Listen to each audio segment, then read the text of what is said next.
بسم اللہ الرحمن الرحیم۔ محترم سامعین، السلام علیکم ورحمۃ اللہ وبرکاتہ۔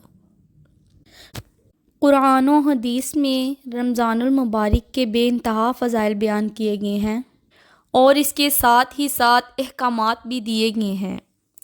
اس ماہ مبارک کو 3 حصوں میں تقسیم کیا گیا ہے، یعنی اس کا پہلا عشرہ رحمت، دوسرا عشرہ برکت، تیسرا عشرہ اور آخری عشرہ نجات آتش جہنم ہے۔ اس ماہ مقدس میں قرآن کریم کا نزول شروع ہوا۔ اس ماہ مبارک میں لیلۃ القدر بھی آتی ہے، جس کا ذکر قرآن کریم میں سورۃ القدر میں آیا ہے۔ اس ماہ مبارک میں حضور صلی اللہ علیہ وآلہ وسلم نے کئی جنگیں بھی جیتی ہیں اور اس کے علاوہ بے پناہ فضیلت ہے۔ اللہ ہم سب کو ماہ مبارک کی رحمتوں اور برکتوں سے فیض یاب ہونے کی سعادت عطا فرمائے، آمین۔ رمضان المبارک بڑی رحمتوں اور برکتوں والا مہینہ ہے۔ اس مہینے کے شروع ہوتے ہی جنت کے دروازے کھول دیے جاتے ہیں اور جہنم کے دروازے بند کر دیے جاتے ہیں۔ اس مبارک ماہ میں نوافل کا ثواب فرض کے برابر اور فرض کا ثواب 70 فرضوں کے برابر دیا جاتا ہے۔ رمضان المبارک میں کثرت سے قرآن مجید کی تلاوت کی جاتی ہے۔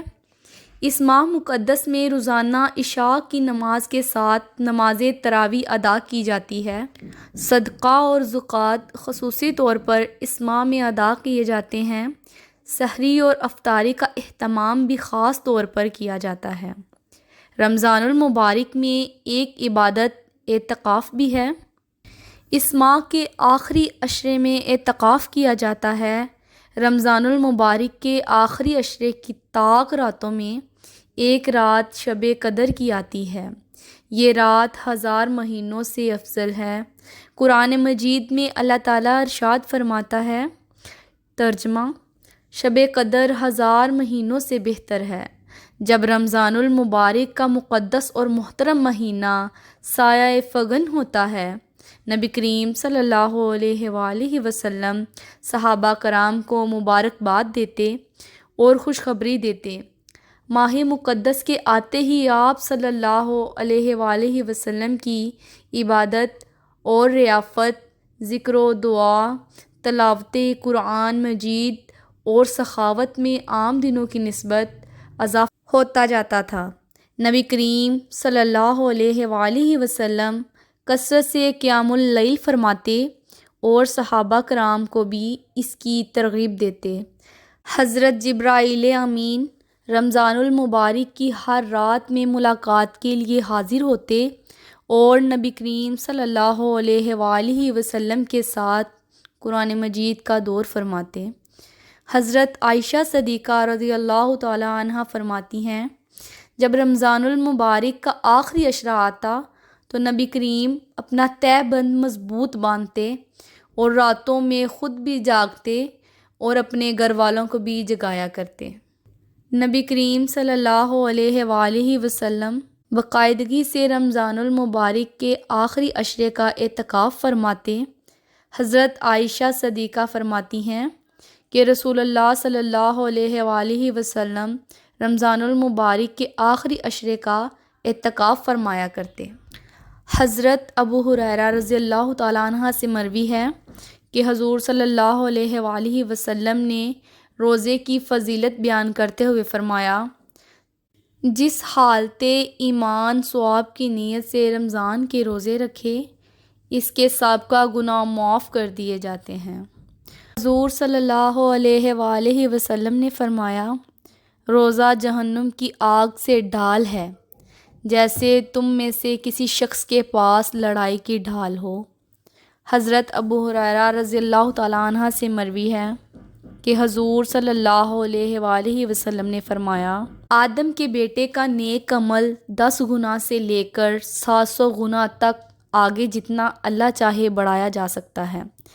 اللہ تعالیٰ نے فرمایا ہے، روزہ اس سے مستثنیٰ ہے کیونکہ وہ میرے لیے ہے اور میں ہی اس کا جزا دوں گا۔ مندرجہ بالا احادیث مبارکہ سے یہ بات واضح ہوتی ہے کہ اعمال صالحہ کا ثواب صدق نیت اور اخلاص کی وجہ سے 10 گنا بڑھا کر 700 گنا تک، بعض دفعہ اس سے بھی زیادہ ہوتا ہے۔ لیکن روزے کا ثواب بے حد اور بے پناہ ہے، یہ کسی ناپ تول اور حساب کتاب کا محتاج نہیں، اس کی مقدار اللہ تعالیٰ کے سوا کوئی نہیں جانتا۔ ایک اور حدیث ہے، جنت میں 8 دروازے ہیں، ان میں سے ایک دروازے کا نام ریان ہے، اس دروازے سے وہی جائیں گے جو لوگ روزہ رکھتے ہیں۔ اس لیے ہمیں چاہیے کہ رمضان المبارک کے روزوں کا پورے ذوق و شوق سے اہتمام کریں، قرآن مجید کی تلاوت کریں اور ذوق و شوق سے اللہ تعالیٰ کی عبادت کریں۔